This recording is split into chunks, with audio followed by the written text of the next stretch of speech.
Hey everyone, it's David Nielsen here with Platinum Idaho at Silver Creek Realty, and I'm standing outside a brand new listing off of Vista Avenue, 2877 South Ladera.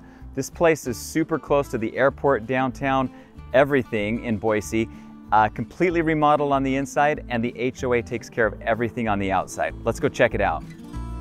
I love the inside of the house. When you first walk in, you've got this big, beautiful family room with floor-to-ceiling windows, vaulted ceilings, looking up towards the stairwell, and that open concept with the kitchen and the dining and family room all open together and opens up to the backyard.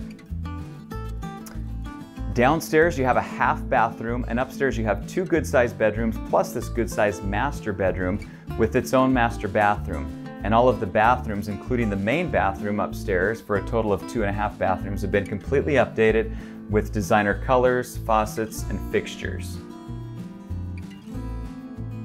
And of course, don't forget the fully fenced backyard with plenty of room for pets, gardening, or entertaining. If you'd like low maintenance, easy living where the HOA takes care of everything on the exterior, come and check this out. If you'd like more information on this particular townhome, or you'd like to schedule a private showing, feel free to reach out to me directly at the contact information shown, or you can always visit us at platinumidaho.com.